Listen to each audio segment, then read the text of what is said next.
স্কুলে সিঁড়ির ঘরে বাসা বেঁধেছিল বিষধর সাপের দল। বনকর্মীরা এসে উদ্ধার করলেন 13টি গোখরো সাপের বাচ্চা।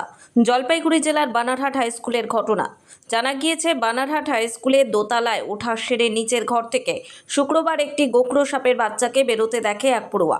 সে প্রধান শিক্ষককে বিষয়টি জানালে বিদ্যালয় কর্তৃপক্ষ তৎক্ষণাৎ বন দফতরে খবর দেন। বন দফতরের বিন্নাগুড়ি ওয়াইল্ড লাইফের বনকর্মীরা ঘটনাস্থলে পৌঁছে সাপের বাচ্চা উদ্ধার করা শুরু করেন। সেরে নিচের অংশ ভাঙতেই সেখান থেকে একের পর এক গোখরো সাপের বাচ্চা বেরোতে থাকে। সন্ধে পর্যন্ত ওই ঘরের মেঝে ভেঙে 13টি সাপের বাচ্চা উদ্ধার করা হয়।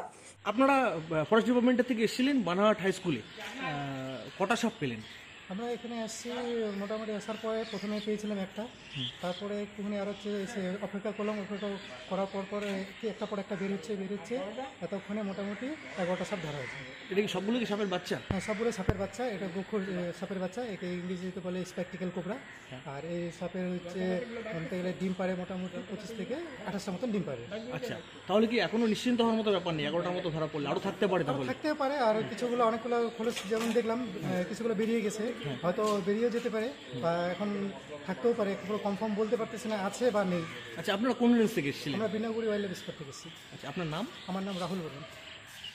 এই ঘটনায় আতঙ্ক ছড়িয়ে পড়ে বিদ্যালয়ে। হয়তো বড় বিপদ থেকে রেহাই পেয়েছে বলে জানান বিদ্যালয় কর্তৃপক্ষ। ব্যুরো রিপোর্ট, নিউজ দিগন্ত বার্তা।